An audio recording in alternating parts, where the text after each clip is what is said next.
آپ دیکھیں 1200 چھوٹی چھوٹی دکانوں پر مشتمل ایک مارکیٹ ہے، اس میں آگ سے بچانے کا کوئی انتظام ہی نہیں ہے۔ 24 گھنٹے آگ لگی رہی ہے، 24 گھنٹے فائر بریگیڈ کی گاڑیاں آ رہی ہیں، پانی ختم ہو گیا۔ مگر افسوس کی بات یہ ہے کہ ہوش کے ناخن لینے کے لیے ہم تیار نہیں ہیں۔ جو کسی برائی کا سبب بنتا ہے، قرآن و سنت سے ہمیں پتہ چلتا ہے کہ وہ بھی اتنا ہی مجرم ہوتا ہے جس نے وہ برائی کی ہو۔ میں اپنے ان بھائیوں سے، بہنوں سے جو بھی اس حادثے میں شہید ہوئے، ان سے پرزور تعزیت کرتا ہوں۔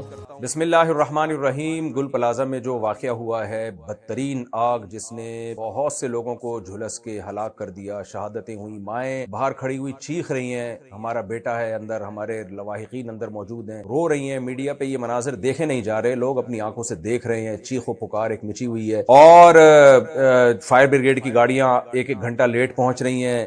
ملک جس بدحالی کا شکار ہے وہ میرا خیال ہے کسی ہوش مند سے یہ حالات مخفی نہیں ہے۔ کراچی 70% جی ڈی پی دیتا ہے پورے ملک کے لیے، 70% بجٹ کراچی سے پورا ہوتا ہے۔ یہ ایک سٹی نہیں ہے بلکہ ایک کنٹری ہے۔ میں نے ایسے کنٹری دیکھے ہیں جو کراچی سے چھوٹے ہیں، ان کا رقبہ کراچی سے کم ہے، ان کی آبادی کراچی سے کم ہے۔ ایک ایسا شہر جس کی آبادی 2.5-3 کروڑ افراد پر مشتمل ہے، 70 سال سے زیادہ عرصہ ہو گیا وہ اپنے حقوق سے محروم ہے، اور کراچی کے باسی ان کی جو حقوق ہیں وہ روز بروز زمین میں دھستے چلے جا رہے ہیں، بہت ہی تیز رفتاری کے ساتھ۔ مگر افسوس کی بات یہ ہے کہ ہوش کے ناخن لینے کے لیے ہم تیار نہیں۔ گٹر کھلے ہوئے ہیں، آئے دن واقعات ہیں، بچہ گٹر میں گر گیا، لیکن اس پہ ایکشن کیا لیا جا رہا ہے؟ کیا اس پہ حکومت سندھ کا جو رسپانس ہے وہ کیا ہے؟ وہ زیرو ہے۔ ہم انتظار کر رہے ہوتے ہیں اب یہ واقعہ ہوگا، اب یہ واقعہ ہوگا۔ ٹارگٹ کلنگ میں آپ دیکھیں، مجھے یاد ہے پچھلے سال میں نے رمضان میں جب بہت زیادہ قتل و غارت شروع ہو گئی تھی ڈاکوؤں کے ہاتھوں، اور حکومت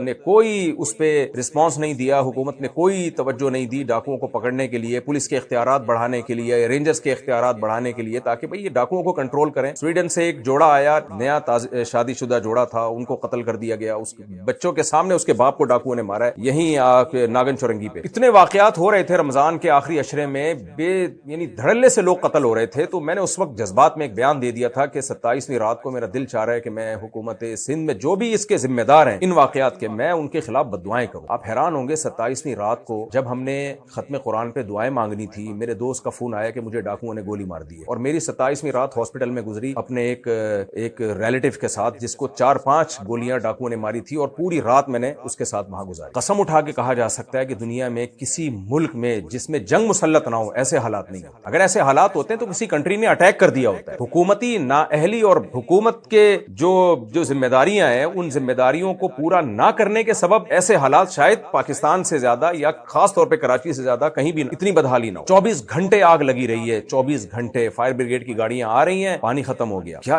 یعنی پہلے سے انتظام کیوں نہیں تھا؟ اور پے در پہ واقعات آپ KPK میں دیکھ لیں، کیا دنیا میں کہیں آپ نے ایسا واقعہ دیکھا کہ دریا کے بیچ میں میاں بیوی بچے والدین اور پوری فیملی کھڑی ہوئی ہو، اور ایک ایک کر کے ان کے بچے دریا کی موجوں کے حوالے ہو رہے ہوں، اور وہ چیخو پکار 1 گھنٹے سے انہوں نے چیخو پکار مچائی ہوئی ہو کہ کوئی ہے جو ہماری مدد کے لیے آئے، اور 1 گھنٹے میں کوئی مدد کے لیے نہ پہنچ پائے، اور وہ ایک ایک کر کے، یعنی آپ خود تھوڑی دیر کے لیے تصور کر لینا، آپ کا کوئی بیٹا آپ کے سامنے پانی کی موجوں کے حوالے ہو رہا ہو اور آپ چیخ رہے ہو، آپ کی بیوی، آپ کے بچے، آپ کی ماں، آپ کے باپ، کیا کنڈیشن ہوگی؟ یہ ہو رہا ہے ہمارے کنٹری میں، اور آئندہ بھی کوئی ہمیں امید نظر نہیں آ رہی کہ حالات ٹھیک ہوں۔ ہوش کے ناخن لینا چاہیے۔ میں یہ احتجاج اس لیے ریکارڈ کروا رہا ہوں، الحمدللہ بہت سارے لوگ جو بھی سوشل میڈیا پہ ایکٹیو ہیں وہ اپنا احتجاج ریکارڈ کروا رہے ہیں۔ حکومت کی نااہلی، جب تک ہم اس طرح بھرپور طریقے سے احتجاج نہیں کریں گے، گورنمنٹ حرکت میں نہیں آئے گی، متعلقہ ادارے حرکت میں نہیں آئیں گے۔ آپ دیکھیں 1200 چھوٹی چھوٹی دکانوں پر مشتمل ایک مارکیٹ ہے، اس میں آگ سے بچانے کا کوئی انتظام ہی نہیں ہے۔ یہ سوال سب سے پہلے اس کی ذمہ دار حکومت ہے، اس کے بعد متعلقہ ادارے ہیں، اس کے بعد وہ بلڈرز بھی ہیں جنہوں نے بلڈنگیں بنائی اور ان کو یہ انتظام نہیں کیا کہ یہاں اگر آگ لگ جائے گی تو اس کے لیے ایگزٹ کیسے ہوگا، لوگ بھاگیں گے کیسے، آگ بجھانے کا کیا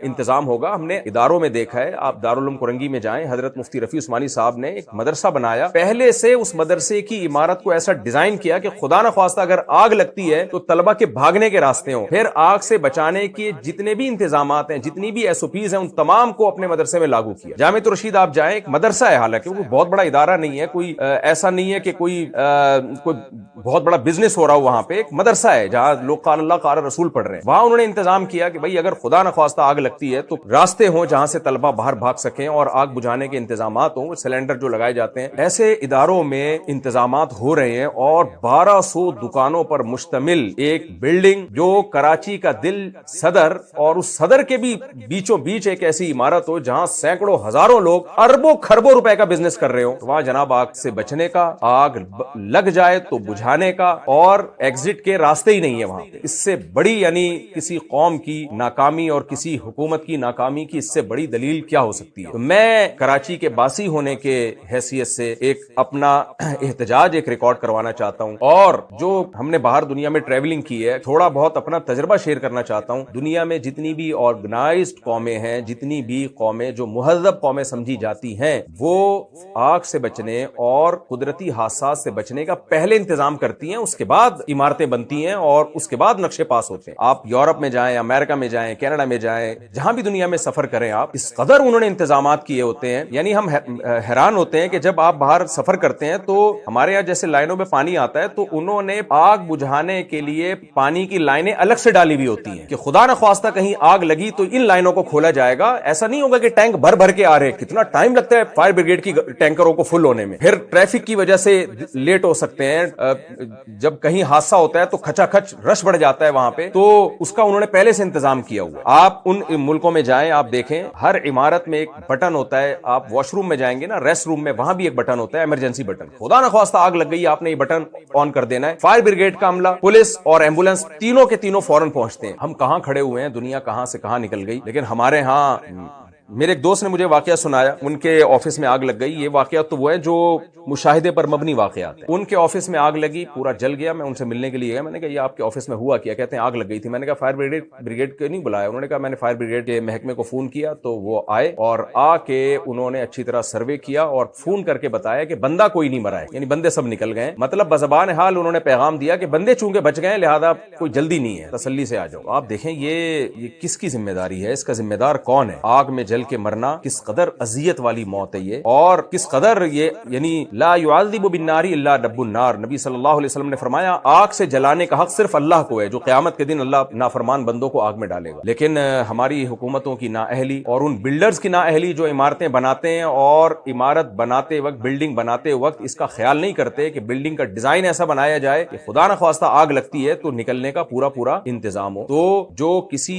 برائی کا سبب بنتا ہے، قرآن و سنت سے ہمیں پتہ چلتا ہے کہ وہ بھی اتنا ہی مجرم ہوتا ہے جس نے وہ برائی کی ہو۔ من سن سنتا حسنتا فلہ اجرها واجر من عمل بها ومن سن سنتا سیئتا فلہ وزرها ووزر من عمل بها۔ نبی صلی اللہ علیہ وسلم نے فرمایا کہ جس نے کسی اچھائی کو پروموٹ کیا تو جب تک وہ اچھائی رہے گی اس کو بھی ثواب ملے گا، اور جس نے کسی برائی کو یا ظلم کا یا برائی کا سبب بنا تو یہ جو سبب بنا یہ بھی اس برائی میں برابر کا مجرم ہے۔ آپ کسی کو قتل کر دیں یا قتل کرنے کا ذریعہ بن جائیں، ذریعہ بننے سے بھی آپ ایک نوعیت کے قاتل کہلاتے ہیں۔ تو میں اپنے ان بھائیوں سے، بہنوں سے جو بھی اس حادثے میں شہید ہوئے ان سے پرزور تعزیت کرتا ہوں اور دل سے دعا کرتا ہوں اللہ تعالیٰ ان کے درجات کو بلند کرے۔ نبی صلی اللہ علیہ وسلم کی صحیح حدیث ہے کہ حادثاتی طور پر آگ میں جل کے مرنے والا بھی شہید ہے اور پانی میں ڈوب کے مرنے والا بھی شہید ہے۔ یہ ہمارے بھائی شہادت کے رتبے پر پہنچ گئے، اور اس میں ایک بڑی عجیب بات یہ کہ ایک فائر فائٹر جو تھا، فائر بریگیڈ کے عملے میں ایک شخص آگ بجھاتے ہوئے، وہ بھی اس حادثے میں شہید ہوا۔ اس کی شہادت تو بہت بڑی شہادت ہے، جو لوگوں کی جان بچاتے ہوئے اپنی جان گنوا بیٹھا، اس کو بھی ہم سلوٹ کرتے ہیں۔ اللہ تعالیٰ اس کے درجات کو بلند کرے، اس کی اس نیکی کو اس کے گناہوں کی معافی کا ذریعہ بنائے، اور اس کے لواحقین کو اللہ تعالیٰ صبر جمیل عطا فرمائے۔ ایک اور بات میں یہ بتانا چاہوں کہ یہ جو گل پلازا ہے اس میں کروڑوں کا نہیں اربوں کا بزنس ہو رہا تھا، اور یہ وہ تاجر تھے جو پورے ملک میں جب بھی کوئی ڈیزاسٹر ہوا سب سے زیادہ تعاون ان تاجروں کا ہوتا تھا۔ دینی مدارس، مساجد اور سیلاب، زلزلے، جہاں بھی مسائل پیدا ہوئے ہیں، آپ کو پتا ہے کراچی سب سے آگے ہوتا ہے ان مسائل کو حل کرنے میں۔ 2005 میں KPK میں زلزلہ آیا تھا، سب سے زیادہ مدد جو کی تھی کراچی کے تاجروں نے کی تھی۔ ان تاجروں کا اربوں خربوں کا نقصان ہو چکا ہے۔ حکومت نے وعدہ کیا ہے کہ 1 کروڑ روپے دینے کا، اللہ کرے دے دیں، لیکن یہ 1 کروڑ روپے سے بہرحال اس اربوں خربوں کی تجارت کی تلافی نہیں ہو سکتی جو نقصان ہو چکا ہے۔ تو آئندہ کے لیے ایسی تدابیر اختیار کی جائیں کہ یہ نقصان نہ ہو، اور جن تاجروں کا کا نقصان ہوا ہے، ہماری دلی دعا ہے اللہ تعالیٰ ان کو اس کا نعم البدل عطا فرمائے، اور جو صدقات و خیرات انہوں نے کیے ہیں اللہ ان صدقات و خیرات کی لاج رکھ کر اس سے زیادہ ان کے مال میں اللہ تعالیٰ برکت عطا فرمائے۔ آئندہ ہمیں کیا کرنا ہے؟ دیکھیں بار بار ہم نے اپنے بڑوں سے سنا ہے کہ ہمیں حکومت پہ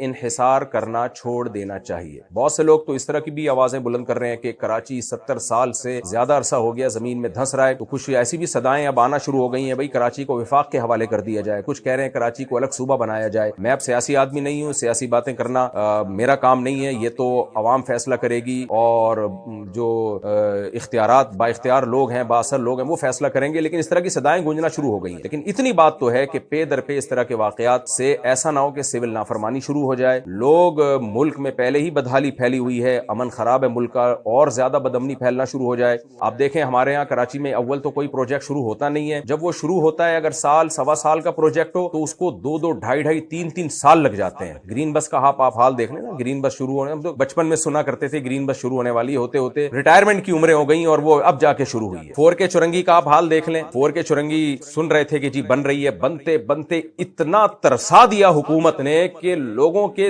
زبانوں سے بددعائیں نکلنا شروع ہو گئی کہ یار تم یہ کام نہ شروع کرتے تو اچھا تھا۔ یعنی ٹریفک پھنس جاتا تھا وہاں پہ، اور میمز بنانا لوگوں نے شروع کر دیے کہ بھائی ایک مجسمہ ملا ہے، ایک جو ہے ممی ملی ہے، اس نے کہا ہے کہ جب یہ 4K چرنگی بن جائے تو مجھے اٹھا دینا۔ اس طرح کی میمز بننا شروع ہو گئی تھی۔ جماعت اسلامی والوں نے بہت زیادہ احتجاج کیا تھا اس موقع پر کہ بھائی اس کو بناؤ، اس کو مکمل کرو، تو بنانے میں اتنا ٹائم لے لیا۔ آپ یونیورسٹی روڈ دیکھ لیں، حکومت جب ایک روڈ کھود دیتی ہے تو کھودنے کے بعد اس کو اتنا لمبا کھینچ لیتی ہے، ٹریفک پھنس رہا ہے، لوگوں کی لیٹ ہو رہے ہیں، لوگ ایمبولینس میں لوگوں کی جانیں ضائع ہو رہی ہیں، پریگننٹ خواتین ہم نے دیکھی ہے، ٹریفک یعنی واقعات سنے، پریگننٹ خواتین کے بچے ایمبولینس میں ہو گئے، ہارٹ اٹیک کا مریض ایمبولینس میں اس کی جان نکل گئی۔ یہ حالات چل رہے ہیں جی۔ تو یا تو کوئی پروجیکٹ شروع ہوتا نہیں ہے، شروع ہوتا ہے تو سال سوا سال میں ختم ہونا چاہیے، وہ 5 6 سال کھنچتا چلا جاتا ہے، سڑکیں ادھیڑ کے رکھ دیتے ہیں، ان کو بند نہیں کرتے ہیں، تو ایک عجیب بدحالی ہے۔ ایسا نہ ہو کہ لوگ سول نافرمانی کی طرف آ جائیں، یا کراچی میں جو اس طرح کی باتیں ہیں، یہ اس طرح کی باتیں کی جا رہی ہیں کہ کراچی کو وفاق کے حوالے کیا جائے، کراچی کو ایک صوبہ بنایا جائے، ایسی تحریکیں زور پکڑ گئیں تو پھر کیا ہوگا یہ واللہ عالم، میں اس بارے میں تبصرہ نہیں کرتا، لیکن یہ کہ اس طرح کی صدائیں گونجنا شروع ہو گئی ہیں۔ تو خدا را کراچی پر رحم کیجئے، اور عوام سے میں ایک گزارش کر سکتا ہوں، میں ظاہر ہے کوئی ایسا نمائندہ نہیں ہوں کہ میں عوام سے جو ہے وہ احکامات جاری کرنا شروع کر دوں، ہم گزارش ہی کر سکتے ہیں کہ حکومت پہ انحصار کرنا چھوڑ دیں۔ میں نے ولاگ بنائے ہیں جس میں کراچی کے لوگوں نے خود چندہ کر کے اپنے گلی کی سڑکوں کو ٹھیک کیا، ایسے علاقے ہیں، میرے ولاگ آ جائیں گے انشاءاللہ۔ اپنے علاقوں کو خود لوگوں نے بنایا، گٹروں کے ڈھکن میں نے بھی اپنے پیسوں سے لگائے ہیں، اور لوگوں سے چندہ کر کے اپنی گلی محلے کے کچھ گٹر کے ڈھکن ہم نے خود لگائے ہیں۔ تو اپنی مدد آپ کے تحت آپ کراچی میں سروائیو کریں گے تو سروائیو کر جائیں گے۔ کل بات ہو رہی تھی ہمارے دوستوں میں کہ یار یہ صفائی ستھرائی گلیوں میں ہو نہیں رہی ہے، تو کسی نے بتایا کہ پرائیویٹ کمپنیاں ہیں، لوگ کام کر رہے ہیں، ان کو پیسہ دیں آپ، وہ صفائی اچھی کر دیتے ہیں۔ ہم نے کہا کوئی بات نہیں، گورنمنٹ کو الگ پیسہ جاتا رہے، وہ قیامت میں خود ہی حساب دیں گے، ہم پرائیویٹ کمپنیوں سے رابطہ کر کے گلیوں کی صفائی کر لیں۔ تو ہم نے تو سروائیو کرنا ہے نا، ہم نے تو رہنا ہے، جب تک اس دنیا میں رہنا ہے تو اس طرح سے تو نہیں رہنا ہے کہ ہمارے بچے گٹروں میں گریں اور جگہ جگہ آگ لگے اور نلکوں میں پانی نہ ہو۔ اب آپ دیکھیں نا، یہ بھی تو ہے نا کہ پانی نہیں آ رہا تو لوگ ٹینکر خرید کے ڈال رہے ہیں، حکومت پہ ڈیپینڈ نہیں کر رہے ہیں، کہ ایسا نہیں ہے کہ ہم مر جائیں گھروں کے اندر قحط سے کہ پانی نہیں حکومت دے رہی ہے، تو وہاں بھی ہمیں کرنا پڑتا ہے اپنی مدد، آپ کے تحت پیسہ خرچ کرنا پڑتا ہے، چاہے بھیک مانگ کے خرچ کرنا پڑے ہمیں۔ اس طرح آپ جو بھی دکانیں ہیں بہت کنجسٹڈ ایریاز ہیں، وہاں ہمیں خود کمپنیوں کو بلا کے سروے کروانا چاہیے کہ بھئی خدا نہ خواستہ یہاں آگ لگ جاتی ہے تو پہلے سے آپ ہمیں SOPs بتائیں کہ کیا SOPs ہیں جن پر عمل کر کے ہم آگ کی جو حادثہ ہے اس سے بچ سکتے ہیں۔ خدا نہ خواستہ کسی الیکٹرک وائر میں آگ لگ جاتی ہے تو اس سے بچنے کا کیا طریقہ ہے۔ باہر ملکوں میں بچوں کو سلنڈر تک کے استعمال کا طریقہ اسکولوں میں سکھایا جاتا ہے۔ یہ جو ہمارے یہاں اب تو گیس بھی نہیں آ رہی نا، میرے اپنے گھر میں 7 یا 8 سلنڈر ہے، آپ اندازہ لگائیں، 4 گھروں کے سلنڈر الگ اور گیزر کے سلنڈر، کیونکہ گیزر میں بھی گیس نہیں آ رہی ہو، اور سلنڈروں کا بل میں اگر آپ کے سامنے پیش کر دوں آپ کے ہوش اڑ جائیں۔ ہر چیز کے لیے ہم نے سلنڈر لگایا ہوا ہے، گیس کا پریشر ہی نہیں ہے، اور پھر بھی گھر والے روتے ہی رہتے ہیں گیس نہیں ہے، گیس نہیں ہے، گیس نہیں ہے، تو یہ حال ہے۔ تو باہر ملکوں میں بچوں کو گیس کے سلنڈر تک کے استعمال کا طریقہ سکھایا جاتا ہے، بچپن میں ہی ان کو یہ چیزیں اسکولوں میں پڑھا دی جاتی ہیں۔ ہمارے یہاں کیا پڑھایا جا رہا ہے اسکولوں میں کہ آگ لگ جائے تو آپ نے کیا کرنا ہے، الیکٹرک وائر کی آگ لگے تو کیا کرنا ہے، اور دوسری آگ لگے تو کیا کرنا ہے۔ تو اسکولوں میں نہ تعلیم ہے. یہ سندھ کا زیادہ برا حال ہوا ہے, سب کو پتہ ہی ہے. پنجاب نسبتاً بہتر چل رہا ہے, سندھ کا حال زیادہ خراب ہوا ہے. تو حکومت کو یا تو ہم برا بلا کہہ کے اپنا ٹائم ویسٹ کریں, یا پھر یہ کہ ہم اپنی حفاظت اور اپنی مدد آپ کے تحت سروائیو کرنا سیکھیں. اللہ تعالی ہمارے کراچی کو امن کا گہوارہ بنائے, حادثات سے اللہ کراچی کی حفاظت فرمائے, اور کراچی جس طرح پورے ملک کی خدمت کر رہا ہے, پورے ملک کو بھی تھوڑی سی کراچی کی خدمت کی اللہ توفیق عطا فرمائے. مجھے یاد ہے میں ایک دفعہ گلگت کے کسی ہوٹل میں تھا, پرانی بات ہے 2010 یا 11 کی, کہیں ہم گاؤں میں تھے, ہوٹل میں چائے پینی پڑ گئی مجھے. تو میں نے جب چائے پی تو ہوٹل والے نے پیسے نہیں لیے مجھ سے, بلکہ ہماری پوری ٹیم سے نہیں لیے. میں نے کہا کیوں بھائی؟ کہتے ہیں آپ کراچی سے آئے ہو. اور وہ بڑا جذباتی ہو گیا, کہنے لگا کراچی کے ہم پر بڑے احسانات, اور کیا اس گاؤں میں شاید ہی کوئی فرد ہو جس کو کراچی نے کھلایا نہ ہو. تو 70% تو حکومت کے کاغذات میں ہے, باقی کراچی جو کما کے لوگوں کو دے رہا ہے, روزگار ظاہر ہے جہاں آبادی ہوتی ہے وہیں روزگار ہوتا ہے. ملٹیپل کلچر ہے یہاں, پٹھان بھی ہیں, پنجابی بھی ہیں, سرائکی بھی ہیں, اور سندھی بھی ہیں, یہ سب ہمارے بھائی ہیں. تو ملٹیپل کلچر, مہاجر بھی ہیں, اور مختلف قومیں, ہزارہ والے بھی ہیں, اور بلتستان کے لوگ بھی ہیں, کوہستانی بھی ہیں. اتنے ساری قومیں یہاں بستی ہیں, ملٹیپل کلچر ہے, بے شمار زبانیں ہیں, بے شمار تہذیبیں ہیں, بے شمار کلچر ہیں. خدارا حکومت اس شہر کو شہر کا درجہ ہی دے دے, ورنہ اصولی طور پر تو ایک کنٹری کی حیثیت ہے کراچی. تو اللہ تعالیٰ ہمارے شہر کی قدر کی ہمیں توفیق عطا فرمائے, صاف ستھرا کر دے کراچی کو اللہ تعالیٰ ترقی دے, اور ان حادثات سے اللہ تعالیٰ ہماری حفاظت فرمائے. اور میں آخر میں پھر تعزیتی کلمات کہتا ہوں ان لوگوں کے لیے جو اس حادثے میں شہید ہوئے. اللہ تعالیٰ ان کے درجات بلند کرے, اور ان کے لواحقین کو اللہ صبر جمیل کی توفیق عطا فرمائے. اور آئندہ ایسا حادثہ ہو اس سے پہلے اللہ ہمارے حکمرانوں کو بھی ہدایت دے, اور ہمیں بھی احتیاطی تدابیر اختیار کرنے کی اللہ تعالیٰ توفیق عطا فرمائے. جزاکم اللہ تعالی احسن الجزاء وما علینا الا البلاغ.